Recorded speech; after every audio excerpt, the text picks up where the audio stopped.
یہ لوگ میلاد پر اعتراض کرتے ہیں کہ میلاد لکھا کہاں ہے، آؤ میں تمہیں ثابت کرتا ہوں۔ کہتے ہیں کیا صحابہ نے منایا؟ صحابہ سب سے زیادہ محبت کرنے والے تھے۔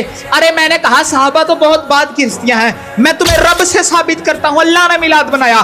I will justify you۔ حضرت آمینہ فرماتی ہیں جب نبی پاک صلی اللہ علیہ وسلم کی ولادت ہونے لگی، اللہ نے حکم فرمایا جبرائیل 3 جھنڈے لے جا۔ عرض فرمایا اللہ کرنا کیا ہے؟ آؤ میں تمہارے objections کا آنسر دیتا ہوں۔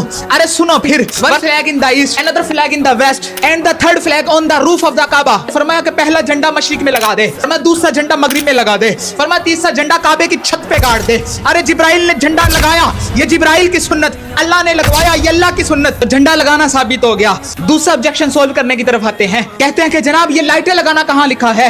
ارے سنو، حضرت آمینہ رضی اللہ تعالیٰ عنہ فرماتی ہیں کہ جب نبی پاک صلی اللہ علیہ وسلم کی ولادت ہونے لگی، اس رات میں نے دیکھا کہ جو تارے تھے وہ زمین کی طرف ایسے لپک رہے تھے کہ مجھے ڈر پڑ گیا، میرے دل میں خوف پیدا ہو گیا کہ کہیں یہ تارے بھی میرے اوپر گر نہ جائیں یا یہ زمین پر نہ آ جائیں۔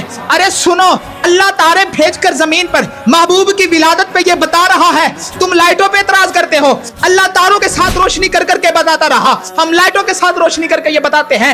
گویا کہ یہ اللہ کی سنت ہے روشنی کرنا محبوب کی ولادت پر۔ میلادی اسی لیے لائٹیں لگا کر حضور کی ولادت کا چرچا کرتے ہیں۔ آؤ تیسرے objection کی طرف چلتے ہیں، تیسرا objection سولو کرتے ہیں۔ تیسرا اعتراض کیا جاتا ہے جلوس نکالنا کہاں لکھا ہے، یہ خوشخبریاں دینا کہاں لکھا ہے؟ I explain you۔ ارے سنو حضرت آمینہ رضی اللہ تعالیٰ نے فرماتی ہیں کہ جب محمد مصطفیٰ کی ولادت ہونے لگی، پہلا ماہ آیا، حضرت آدم علیہ السلام نے حضرت آمینہ رضی اللہ تعالیٰ عنہا کو اگر خوشخبری سنائی کہ تمہارے گھر میں ایک بڑے ہی پیارے نبی کی ولادت ہونے لگی ہے۔ دوسرا ماہ آیا، حضرت ادریس علیہ السلام نے نبی پاک صلی اللہ علیہ وسلم کے فضل و کرم کو آ کر بتایا۔ تیسرا ماہ آیا، حضرت نوح علیہ السلام نے بشارت دی کہ آمینہ تمہارے گھر کے اندر ایک فتح کا نور اترنے لگا ہے۔ چوتھا ماہ آیا تو حضرت ابراہیم علیہ السلام نے نبی پاک صلی اللہ علیہ وسلم کے مرتبہ کو آ کر بیان کیا کہ آمینہ تجھے مبارک ہو۔ پانچواں ماہ آیا، حضرت اسماعیل نے آپ کے عزت و مکارم کو آ کر بیان کیا۔ چھٹا ماہ آیا تو حضرت موسیٰ حضرت آمینہ کے پاس آئے، آ کر بشارت دینے لگے، کہنے لگے کہ محمد مصطفیٰ کا جاہ و جلال اور عزت و تکریم یہ ہوگی۔ ساتواں ماہ آیا، حضرت داؤد علیہ السلام اور دیگر انبیاء کرام آئے حضرت آمینہ کے پاس اور آ کر خوشخبری دی، آمینہ تجھے مبارک ہو، تیری گود میں بڑا پیارا چاند اترنے والا ہے۔ سنو، تم کہتے ہو یہ خوشخبریاں دینا کہاں سے ثابت ہے؟